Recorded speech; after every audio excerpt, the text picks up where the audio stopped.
Bonjour et bienvenue sur Expérientiel, le podcast qui propulse la transition du tourisme vers un avenir plus durable et inspirant. Ici, on parle d'un tourisme qui bouge, qui innove. Vous vous demandez comment transformer le tourisme pour en faire un vrai moteur de changement positif, plein de sens et d'opportunités? Vous êtes au bon endroit. On va à la rencontre de celles et ceux qui font bouger les lignes. Des pros passionnés, des jeunes qui osent, des experts qui bousculent les idées reçues, tous unis par un même objectif, rendre le tourisme plus responsable, plus inspirant. Ici, on met en lumière des actions concrètes et des initiatives qui changent la donne. Que vous soyez acteur du tourisme, étudiant ou juste curieux, ce podcast est fait pour vous. Alors inspirez-vous, osez agir et embarquez avec nous dans cette aventure. Je suis François Huette, fondateur d'Expérientiel Production. Ma mission, mettre en avant celles et ceux qui réinventent le tourisme et le monde de l'entreprise avec des podcasts écoactifs. Allez, installez-vous bien, prenez une grande inspiration et c'est parti pour l'interview du jour. Aujourd'hui, nous avons l'honneur d'être soutenus par un partenaire qui me tient à cœur particulièrement. L'École du Management du Tourisme IEFT.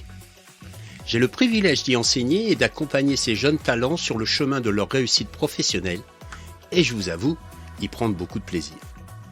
Cette école ne se contente pas de former des futurs experts du tourisme, elle façonne des esprits visionnaires et des acteurs du changement.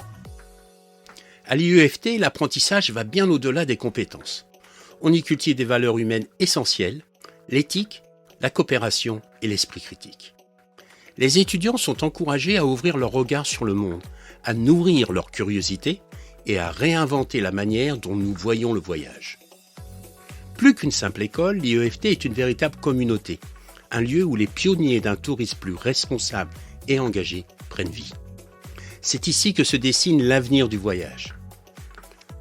Je tiens à remercier l'IEFT de nous accompagner dans cette aventure et de nous offrir le soutien nécessaire pour inspirer les générations futures à rêver d'un tourisme plus humain, respectueux et innovant.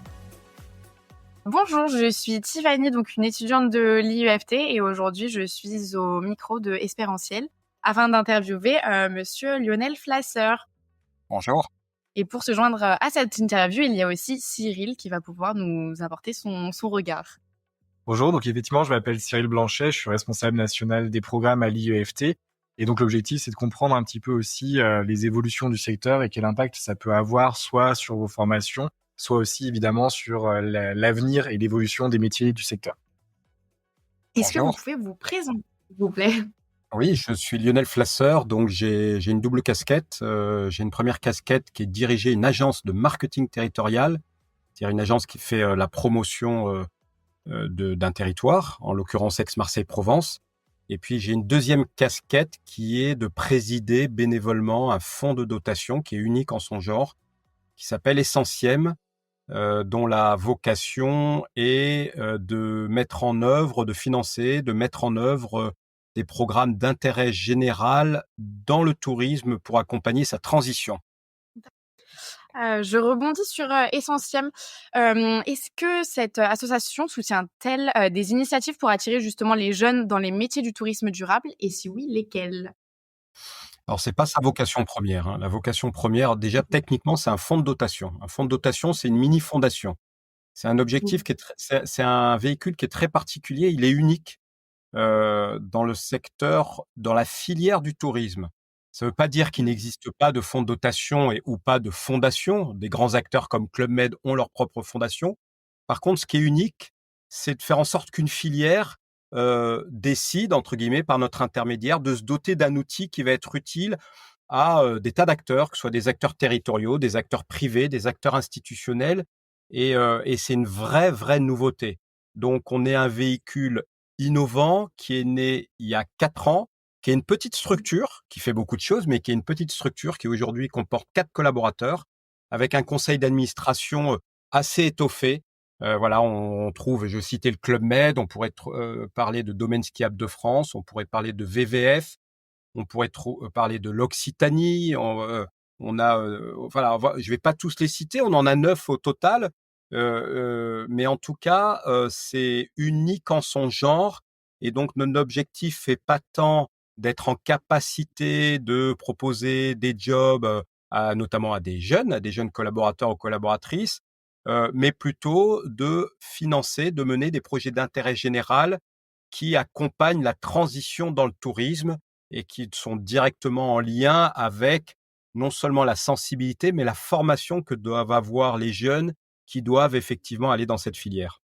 Quel a été justement pour vous l'élément déclencheur de vous engager dans la voie du tourisme durable? Est-ce que vous aviez eu une expérience marquante qui vous a fait dire que vous vouliez aller forcément là-dedans ou pas du tout? Non, c'est pas une expérience marquante. C'est en 2018, quand j'ai dirigé Auvergne-Rhône-Alpes Tourisme, on a lancé la vision du tourisme bienveillant. Le tourisme bienveillant, c'est du tourisme durable, je dirais, avec un nom différent, le mot bienveillant, qui peut être un mot un peu tarte à la crème, mais qui a un double intérêt. Le premier, c'est de mettre l'humain au cœur du sujet et donc du coup de faire oublier un peu le côté normatif, le côté technique de durable.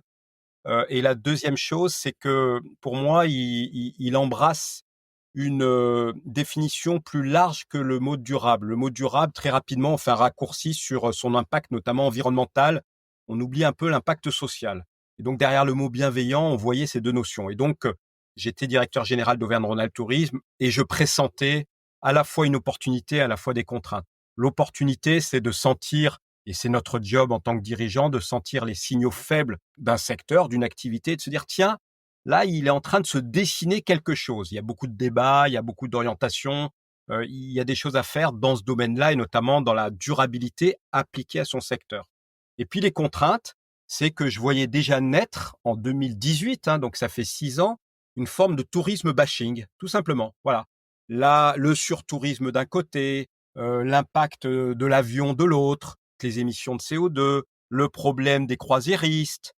Et je me suis dit, mais attention, parce que je ne souhaite pas, en tant que fervent défenseur du secteur du tourisme, que ce secteur-là devienne l'objet de tous les, comment dire, le flagship, quelque part, le drapeau de tous les maux de notre société moderne. Il est hors de question qu'on endosse cette responsabilité. Ce rôle-là, pour le coup, il faut qu'on endosse complètement notre responsabilité en tant que secteur par rapport à nos impacts économiques, environnementaux et sociaux. Il est temps de le faire et parce qu'on sait pertinemment que grosso modo, les chiffres varient. Les derniers chiffres montrent, je crois, un peu plus de 10%, par exemple, de l'émission gaz à effet de serre par rapport à notre activité. On sait aussi qu'il y a un vrai scandale, on peut dire, sur le non-accès des vacances pour tous, puisqu'aujourd'hui 40% des Français ne partent pas en vacances alors qu'on est la première destination touristique au monde en termes de volume. Donc voilà, en 2018, nous pressentions avec notre comité de direction que c'était un sujet et on a été un peu précurseur dans le domaine-là en écoutant aussi les lanceurs d'alerte avec des associations comme Acteurs du tourisme durable ou comme d'autres qui disaient attention, attention, c'est un sujet important.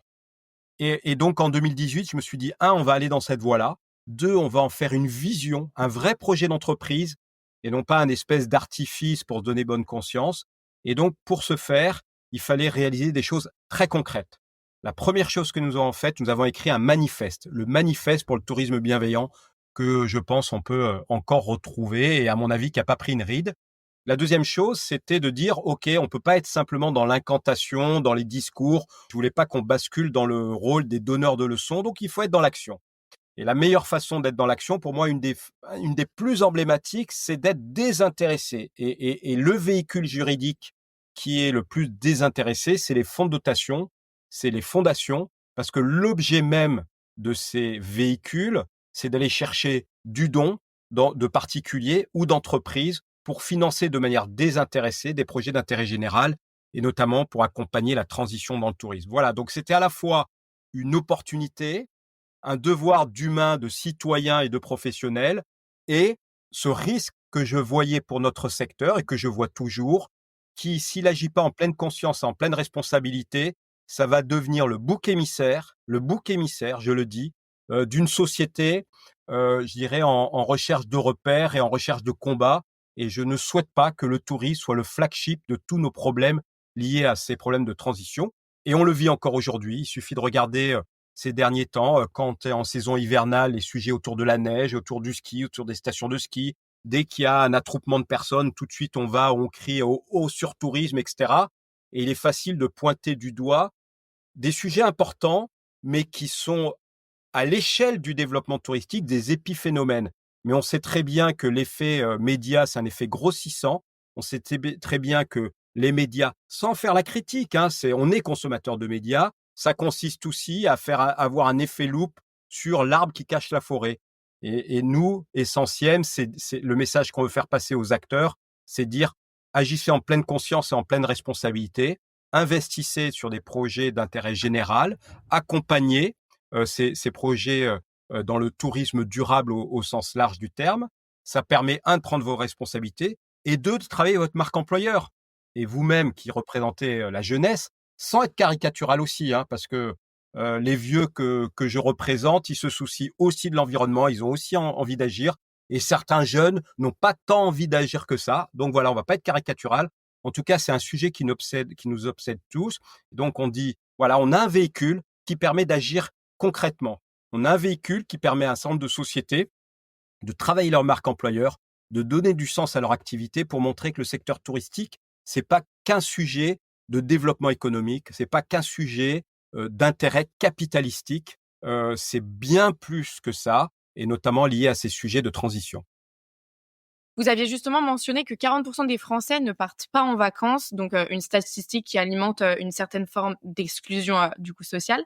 Quelles sont les principales causes de cette réalité et comment Essentiel travaille-t-il à réduire cette fracture? Il y a deux choses par rapport à ça. La première, merci de me réinterroger sur ce point-là, parce que encore une fois, quand nous on a vu la transition, on sentait que l'aspect social serait le parent pauvre de la transition touristique. Encore une fois, on est plus sensible sur notre impact sur l'animal et le végétal que sur l'humain. Et pour autant, encore une fois, c'est une aberration d'être sur ce score-là.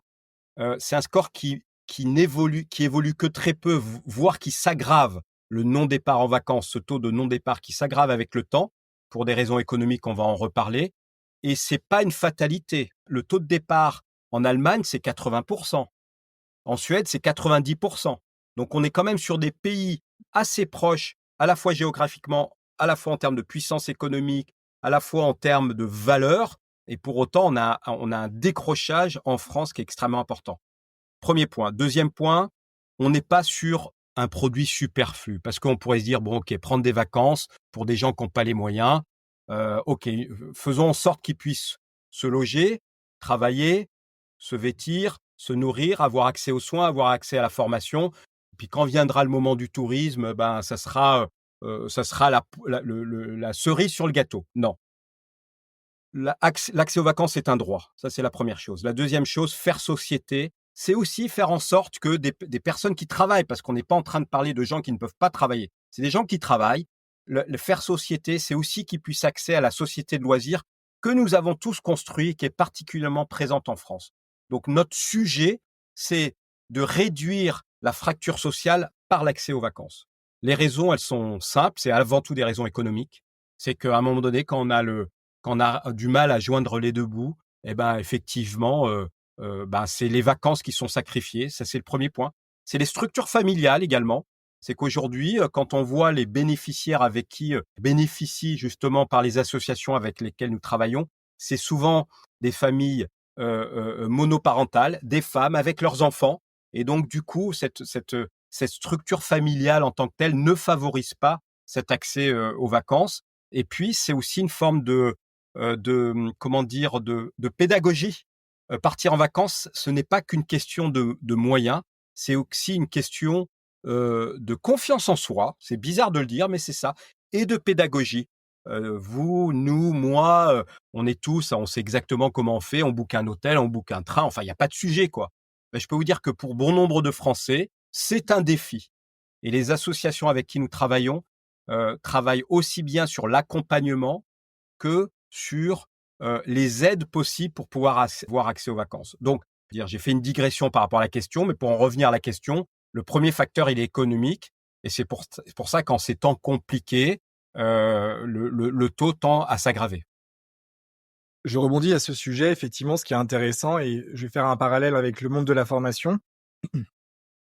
c'est d'identifier en fait des limites ou des risques qui sont communs. Vous l'avez dit, l'objectif c'est de réduire cette fracture sociale en permettant l'accès aux vacances à tous. Nous, c'est un sujet qu'on a pu rencontrer assez facilement assez rapidement du moins dans le monde de la formation par rapport aux manières dont on enseignait ou dont on partageait ou on formait les étudiants sur un secteur d'activité qui fonctionnait depuis plusieurs années. On a senti qu'il y avait une volonté des étudiants de changer un peu de paradigme, de changer de vision, d'intégrer une vision plus sociale. Et on a une première difficulté sur finalement sur cette formation. Globalement, on est en train de se projeter dans une autre vision, une autre manière de faire. Et on s'est dit, comment est-ce qu'on intègre cette dimension sociale et solidaire? Et d'autre part, concrètement, il y a des difficultés en termes d'action. Nous, on est capable en action de pouvoir former les étudiants. Donc, on est capable d'apporter des ressources humaines qui sont sensibilisées et qui ont des outils potentiellement pour pouvoir changer le secteur d'activité. Vous, ce qui est intéressant finalement, c'est que dans les actions que vous apportez, il y a ce fonds de dotation et qui vient apporter une ressource économique. Donc, je me dis, est-ce qu'aujourd'hui, les projets que vous mettez en place, ils sont dans une vision à moyen terme, 5 ou 10 ans, en vous disant, en attendant que tout le monde soit formé, sensibilisé sur ce secteur d'activité ou sur cette vision? Ou est-ce que ça marche dès aujourd'hui, ce fonds de dotation, avec des effets qui sont réels aujourd'hui? C'est un bon point. J'ouvre une parenthèse quand même, hein. Les jeunes que vous représentez, le monde étudiant, c'est appauvri, hein. Vous le savez, vous êtes bien placé pour le savoir, hein. Et on a monté des opérations aussi pour que des jeunes, et notamment des jeunes étudiants, puissent avoir accès aux vacances. Aujourd'hui, il y a des étudiants qui ont du mal à se loger, qui ont du mal à se nourrir, du mal à avoir accès aux soins. On a lancé la montagne à 1 € avec l'Association nationale des chèques vacances. C'est une opération qui s'appelle Départ 18-25. On a financé nous-mêmes une opération qui existait depuis longtemps. On l'a remarketée, on l'a relooké pour faire en sorte que un maximum d'étudiants, notamment boursiers, donc selon un certain nombre de critères, puissent avoir accès aux vacances. Je referme la parenthèse, mais la première sensibilité, c'est se dire que ça concerne pas que l'autre, ça concerne y compris notre tranche d'âge. Ça, c'est le premier point. Le deuxième point, le fond est effectif. On est dans l'action.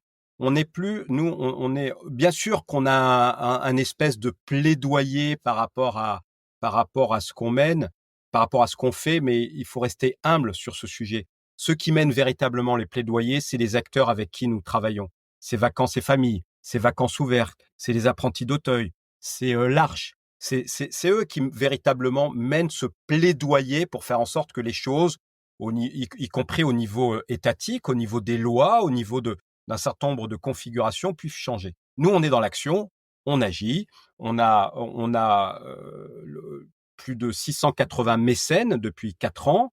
On a fait partir plus de 10 000 jeunes en vacances. On fait partir des milliers de familles. On a des gens comme Airbnb qui nous mécènent à hauteur d'1 million d'euros sur 4 ans pour développer des programmes d'accès aux vacances pour tous.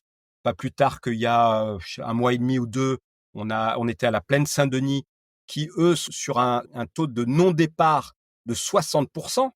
Voilà. Et donc, on s'est concentré sur cette zone-là et on a fait partir 1300 familles en vacances. Donc, et ça, c'est juste sur ce volet-là. On ne fait pas que de l'accès aux vacances. On a aussi lancé un programme qui s'appelle Montagne Durable, qui vise à former des opérateurs touristiques à la transition énergétique. On a formé 680 opérateurs touristiques indépendants, mais de manière très pratico-pratique, hein. Je suis dans mon coin, j'ai des normes qui me tombent dessus. Je vais devoir, pour continuer à travailler, je vais devoir faire évoluer un certain nombre de choses. Comment je m'y prends? Soit je suis un grand acteur du tourisme et j'ai en interne les bonnes personnes qui font le job et qui nous orientent et j'ai le financement, etc. Soit je suis opérateur touristique indépendant et c'est quand même aujourd'hui ce qui prédomine en France comme la manière dont on est structuré notre secteur. Et auquel cas, j'ai des programmes comme Montagne Durable, lancés par Essentiel, financés là aussi par Airbnb, qui va me permettre, avec des modules de formation, puisqu'on parle de formation, que ce soit à distance, que ce soit sous forme d'auto-évaluation, que ce soit en présentiel, de me former. On en a formé plus de 680. Donc, pour répondre à votre question, on existe depuis 4 ans. On a déjà financé des dizaines de projets. On a fait partir des milliers de personnes. On a formé des centaines de personnes. Et ce qui est intéressant dans notre fonds, c'est qu'on marche sur 2 jambes. 1, les grandes causes nationales. Je viens de vous en citer 2. La deuxième chose, c'est que on pousse au mécénat de proximité. Ça veut dire quoi? Ça veut dire qu'aujourd'hui, un territoire, un acteur privé, une école, votre école, par exemple, demain, vous voulez lancer un fonds de dotation. Vous avez deux façons de vous y prendre. Vous, étudiants, vous dites, tiens, allez, bingo, on va œuvrer, nous aussi, très concrètement. On veut lancer un fonds de dotation, IEFT, solidarité, je ne sais quoi. Bon, soit vous créez le fonds tout seul, vous prenez un juriste, un comptable, un expert comptable, peut-être le même, un commissaire aux comptes, etc., etc. Et déjà, vous en mettez pour quelques milliers d'euros d'analyse, de frais, etc. et tout. Première façon de faire. Deux, vous allez voir Essentiel, vous dites Essentiel. On a cette initiative. Génial. On va regarder si vous êtes éligible aux politiques d'intérêt général. Et donc, on va apporter un conseil et une responsabilité juridique. Et vous allez pouvoir vous consacrer et vous concentrer sur vos causes et aller chercher des mécènes et faire l'adéquation, concentrer. Et nous, on va faire tout ce qui est back-office, responsabilité juridique. C'est juste un exemple pour vous dire que dans notre stratégie, on permet à des opérateurs territoriaux de créer leurs propres fonds. On en a créé une quinzaine comme ça dans le tourisme. Domaine skiable de France, grand syndicat des opérateurs touristiques de montagne, a lancé Génération Montagne. C'est Essentiel qui est derrière. Vous avez la Somme, le département de la Somme qui a lancé un truc extraordinaire qui s'appelle Somme Battlefield for Peace. Leur accroche, c'est se souvenir pour agir. C'est sur le tourisme de mémoire. Ça veut dire qu'aujourd'hui, ils vont chercher des dons, notamment des anglo-saxons qui viennent se recueillir sur les champs de bataille où leurs aïeux ont combattu, perdu la vie. Et donc, ils font des dons. Et avec ces dons, ce fonds va financer des actions pour venir en aide aux victimes des guerres actuelles. C'est un autre exemple. On a lancé avec Aix-les-Bains Riviera des Alpes, on a lancé avec l'Occitanie un fonds de dotation qui s'appelle Oxygène. Et Oxygène a pour vocation notamment de faire partir des enfants sur du tourisme pédagogique. C'est-à-dire que non seulement ils passent un bon moment, ils s'oxygènent par rapport à des conditions familiales qui parfois ne sont pas simples, mais en plus ils apprennent quelque chose. Ils sont sensibilisés dans le domaine scientifique, dans le domaine environnemental, etc. Donc, ce mécénat de proximité a le vent en poupe parce que les citoyens, les entreprises sont généreuses, même dans des périodes compliquées. Mais de plus en plus, ils sont regardants et ils veulent voir l'impact sur le territoire sur lequel ils vivent, dans la filière dans laquelle ils sont, parce que je pense qu'aujourd'hui, il faut réconcilier le cœur et la raison. Voilà. Moi, je fais pas de l'angélisme quand on va chercher du don. Et les entreprises ne font pas de l'angélisme quand elles font du don, et c'est normal. Voilà. On est là pour tenir un discours qui est de dire, la transition, il faut la hisser au niveau de la vision, et non pas simplement de dire, voilà, on fait ça, et puis en plus, on a une couche. C'est bien, mais si on l'inscrit au plus haut niveau d'une entreprise, c'est-à-dire je l'inscris dans ma vision et dans mon ambition, là, véritablement, les choses changent. Donc, ça veut dire que ça nourrit son business, ça nourrit ses décisions, ça nourrit beaucoup de choses. Deux, on doit nourrir sa marque employeur. On sait très bien que le tourisme est une industrie de service qui a besoin de ressources humaines et sur lequel le Covid n'a pas aidé. Et si vous êtes là, c'est aussi pour être rassuré sur le fait que vous avez choisi la bonne filière. Et donc, du coup, les entreprises, elles doivent montrer qu'elles sont des entreprises agissantes et que c'est pas du blabla, etc., etc. Et en prenant des initiatives, en s'appuyant sur Essentiel, ça leur permet effectivement d'avoir un vrai impact et qui nourrissent encore une fois leur raison d'être. Voilà. En tout cas, on est un fonds agissant et on revendique d'être dans l'action. Et c'est pour ça que sur des nouveaux concepts comme Jour pour Jour, on est bordé à 90% sur ce sujet-là. Mais on a fait le choix de dire, OK, on le lance parce qu'il est très innovant et parce que il faut être dans l'action, tout simplement. Il faut être plus être dans le discours. J'avais une petite question au niveau de votre équipe. Vous avez des jeunes à l'heure actuelle. Vu que nous, notre dernière année de master est beaucoup plus axée sur du management, comment vous pouvez les recruter? Et imaginons, eux, qu'est-ce qu'ils vous ont déjà appris à l'heure actuelle en vue de leur expérience? Alors, on a des jeunes, bien sûr, on en a 3. On a 2 alternantes et on a le chef de projet qui est né chez Auvergne-Rhône-Alpes Tourisme en tant qu'alternant, né professionnellement entre guillemets, et qui a grandi chez nous et du coup on l'a embauché et puis maintenant il prend de plus en plus de responsabilités. On en est fiers et ravis. Donc effectivement sur 4 personnes, on a 3 jeunes. Derrière votre question, c'est si la question est de savoir est-ce qu'il y a des opportunités de job dans des fondations liées au tourisme, filière tourisme. J'aurais envie de dire pas spécialement. Et je pense que le sujet, il est même pas là. Le sujet, il est pas là. Parce que c'est un peu comme le débat sur faire du tourisme durable et faire de l'écotourisme. Faites de l'écotourisme et vous allez être sur une niche. Faites du tourisme durable et vous allez vous adresser à l'ensemble du secteur. Et c'est l'ensemble du secteur qui a besoin d'être changé. C'est pas ceux qui font de l'écotourisme. C'est pas le Costa Rica qui s'est positionné là-dessus. C'est pas le petit tour opérateur qui vous explique que il va vous emmener en train, etc. C'est génial. J'en parle de manière un peu péjorative, mais c'est pas ça. C'est génial de faire ça. Mais c'est complètement insuffisant. C'est epsilon. C'est une goutte d'eau dans un océan. Ce qui est intéressant, c'est que tout le secteur mute. Et je pense que l'apport d'un fonds comme Essentiel et comme d'autres, c'est pas tant de vous embaucher, c'est pas ça le sujet. On rêve, moi je rêve qu'on soit 50 et 100 et de pouvoir embaucher à tour de bras. Pour l'instant, on n'en est pas à ce stade-là. Voilà. Pour l'instant, ce qui est important que vous reteniez, c'est l'importance du sujet. Je pense que vous l'avez complètement compris. Que vous le portiez dans vos gènes, c'est important, c'est le savoir-être et le savoir-faire. C'est-à-dire que que vous arriviez pas simplement l'étendard brandi, debout sur les barricades, ouais, on va bouleverser le monde, ok, certes, super, ok, mais qu'est-ce que tu nous apportes du haut de tes 20 ans, de tes 22 ans, 18 ans? C'est quoi ton savoir-faire? C'est bien beau c'est très bien déjà avoir de l'énergie, mais après derrière, il y a de la méthode. Il y a des concepts, il y a des méthodes, il y a des normes qui sont de plus en plus importantes et tout. Donc, il faut acquérir de la compétence aussi. Et c'est ça qu'il faut muscler. Parce qu'aujourd'hui, il n'y a pas un acteur du tourisme qui ne peut pas se développer en ne prenant pas cette dimension-là. Elle est vitale. Elle est vitale pour des raisons humaines. Elle est vitale pour des raisons sociales. Elle est vitale pour des raisons économiques. Parce que la bascule ne s'est pas encore opérée. On ne peut pas dire qu'aujourd'hui, malgré les intentions, les sondages, oui, je vais acheter des produits made in France, je vais acheter des produits durables, etc. La réalité, elle n'est pas encore là. C'est de plus en plus, c'est de mieux en mieux. L'aérien, je vous rassure, se comporte de manière extraordinaire. Alors qu'en fin de compte, on veut en faire un peu aussi le bouc émissaire. Et je défendrai l'aérien pour avoir travaillé pendant 5 ans dans le secteur-là. Mais le sujet, pour moi, il est pas là. Le sujet, c'est comment j'accompagne cette transition, ces acteurs, pour qu'en fin de compte, il y ait des effets de bascule et des effets d'impact extrêmement importants. Moi, je parle d'impact. Quand on est chez Essentiel, on rêve d'impact. On n'est pas là pour être la énième fondation, etc. et tout. On est là pour voir comme une entreprise. On veut voir grand, on veut voir fort. Quand on lance un concept comme jour pour jour, qui consiste à proposer à des millions de salariés en France d'abandonner, entre guillemets, de libérer une journée. On est champion du monde de congés, de RTT, de ponts. On a tout ce qu'il faut pour être heureux. D'accord? On est dans le pays du loisir. Bon, voilà. Je pense que c'est complètement indolore qu'un Français, un salarié, ils disent aujourd'hui, ok, bah écoute, tu m'enlèves une journée sur ma fiche de paye, tu m'enlèves un CP, tu m'enlèves un RTT. Ce jour-là, je viendrai travailler. Je ne perds rien sur ma fiche de paye. Je perds 0 € de mon pouvoir d'achat.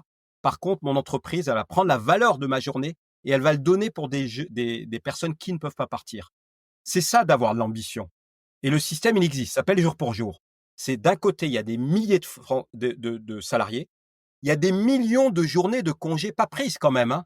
Vous avez dans le secteur d'activité, je vais pas les nommer évidemment, mais qui ont tellement de RTT, etc. et tout, qu'un certain nombre de cadres, parce que passionnés par ce qu'ils font, etc., ils les prennent pas. Certaines entreprises n'ont pas des comptes épargnés de temps, pas pris, perdu. Il y a une espèce de date limite comme des produits de consommation, pas pris, perdu. Au 31 mai, vous perdez vos congés. Au 31 décembre, vous avez perdu vos RTT. Bon, ben c'est quand même dommage. Alors, l'employeur, lui, n'a pas tout perdu. Hein. Et moi, je suis employeur, hein, donc je sais, je peux jouer les deux casquettes. Mais simplement, c'est un peu le too good to go des vacances. Au lieu de perdre cette denrée, hop, allez, tiens, t'es gentil, moi, je vais venir travailler ce jour-là.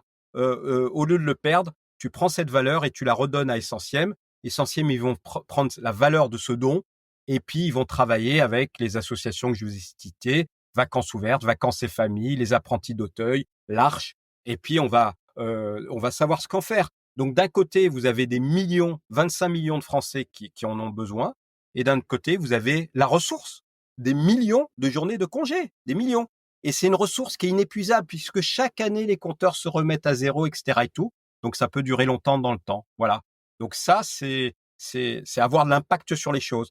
Et je pense qu'il faut que vous mettiez et je me permets dans cette ambition, et qui n'est pas, encore une fois, uniquement comportementale, qui est aussi, il faut avoir un savoir-faire technique, il faut avoir des connaissances, heu voilà, parce que ça évolue vite, parce qu'il y a des normes aujourd'hui, parce qu'il y a des obligations.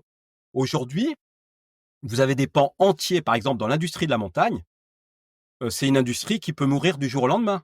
Parce qu'aujourd'hui, avec la codification A, B, C, D, E, F, G, de la classification, énergétique, des bâtiments, si demain on applique un certain quota, vous avez bon nombre, et le chiffre est, j'ai plus le chiffre exact, je crois que c'est 68 ou 70 potentiellement de logements qui sont pas aux normes. Donc s'ils sont pas aux normes, hop, on fait quoi? Ils sont plus commercialisés. Donc, vous voyez que ces sujets, je peux être aussi un peu sarcastique en disant que il y a des intérêts économiques qui sont énormes aussi. Mais pour faire avancer les choses, je pense qu'il faut savoir mêler les deux, parce que jusqu'à preuve du contraire, la durabilité, il va falloir la financer. Et jusqu'à preuve du contraire, la finance, elle s'obtient aussi par l'activité économique. Voilà. Et la transition qu'on souhaite faire, il faut l'accompagner. Vous avez été directeur du CRDT d'Auvergne-Rhône-Alpes, justement. Vous avez pu voir une multitude d'opportunités au niveau du monde de l'hôtellerie. Est-ce que vous pouvez m'en citer quelques-unes pour savoir si je reste dans ce secteur ou non? Et bah, bien sûr. Non, mais des opportunités évidemment enfin, il y en a. Alors je peux pas vous citer comme ça des opportunités, voilà, des noms de sociétés et cetera et tout. Évidemment que je pense que le secteur du tourisme, pour moi, ça fait 15 ans, non, ça fait 20 ans que je suis dans le tourisme, 24 ans même. J'y suis rentré dans les années 2000, avec l'avènement de la vente de voyages sur internet. Et à l'époque, on parlait pour la petite anecdote, qui est un peu personnelle, mais qui pour moi va traduire le cheminement. Je suis rentré, la bulle internet avait explosé, peut-être que vous étiez pas né. C'est-à-dire, on a dit, oh, internet, c'est un effet de mode. Et j'ai donné ma dème pour aller dans le tourisme 4 jours après le 11 septembre 2001, donc il n'y avait plus un avion dans le ciel. Et on m'a dit, mais t'es un grand malade, d'aller sur une agence de voyage en ligne qui vend du voyage. Sauf que 3 mois après, non seulement tout était reparti, voilà. Regardez toutes les crises et regardez la capacité au tourisme à surmonter les crises, à être résilient. Donc il y a un coup d'arrêt et ça repart aussi vite. Ça, c'est un premier facteur. Et des secteurs comme ça, il n'y en a pas tant que ça. Le deuxième sujet, regardez toutes les grandes ruptures technologiques. Je vais vous parler d'Internet. Le premier secteur qui a été impacté par la dématérialisation, la possibilité de commander en ligne, c'est le tourisme. Les avis, l'avènement des avis consommateurs, voyageurs, etc. et tout. Le tourisme. L'IA. Aujourd'hui, on parle beaucoup de l'IA. C'est le tourisme qui va être impacté le premier, etc., etc. À chaque fois, le tourisme est à la croisée des grandes ruptures technologiques. Donc moi, au-delà est-ce qu'il y a du job dans l'hôtellerie ou pas, ce que j'ai envie de vous dire, c'est que c'est un secteur qui est massif. C'est un secteur en termes d'économie. C'est un secteur de ressources humaines. Et ça, on ne pourra pas l'enlever. C'est un secteur qui est mondialement reconnu, qui est planétaire, voilà, avec un poids dans le PIB, on le sait très bien, en France, on est content avec nos 8 à 10% et tout, mais dans d'autres pays, c'est 30, 40, voire 50%. Voilà. Je vous fais pas le sujet sur voilà la rencontre des cultures, facteur de paix, etc. Mais c'est une réalité. Donc pour moi, le secteur touristique, il coche énormément de cases parce qu'il allie le sens, le plaisir et les opportunités. Alors après, est-ce que c'est dans l'hôtellerie ou pas dans l'hôtellerie? Bien sûr que quand on regarde les modes d'hébergement, l'hôtellerie est important. Et puis après, bah, c'est des conseils plus personnels de gestion de carrière d'un vieux schnock qui consiste à dire que bah voilà, il faut faire. Aujourd'hui, les jeunes veulent faire d'abord le choix d'un lieu et après le choix de la boîte. Bah, en faisant le vieux con, voilà. Moi, à l'époque, j'allais chercher d'abord le job parce que c'était important d'être dans des boîtes apprenantes avec qui ont une marque de fabrique, une marque employeur forte, parce que ça permet à un moment donné de construire dès le début son CV. La première entreprise que vous choisissez, c'est le prolongement de votre école. Elle sera aussi importante que l'école que vous aurez faite. Donc, à un moment donné, on peut pas avoir le beurre et l'argent du beurre. Voilà. Et donc, il faut faire des choix. Donc, hôtellerie, pas hôtellerie. Je réponds pas à la question, mais c'est pas grave. J'en profite pour dire que allez chercher le job qui va bien, quel que soit l'endroit où il est. Il est peut-être en dehors de la France pour après revenir en France avec votre savoir-faire, votre ouverture d'esprit, etc., etc. Soyez ambitieux, soyez impatient, apprenez, changez tous les 2-3 ans. Et puis, je vous promets que dans le tourisme, vous aurez une belle carrière. Et merci beaucoup en tout cas. C'est moi qui vous remercie. Et voilà, c'est déjà la fin de cet épisode expérientiel. On espère qu'il vous a donné envie d'agir, de réfléchir, ou simplement de voir le tourisme autrement. Si ça vous a plu, partagez-le autour de vous, parlez-en, ou laissez-nous un petit commentaire, ou des étoiles. Ça compte beaucoup pour nous. On se retrouve très vite pour de nouvelles rencontres avec celles et ceux qui bougent les lignes et font du tourisme une vraie force positive. Merci de nous avoir écoutés, prenez soin de vous et surtout, restez inspirés.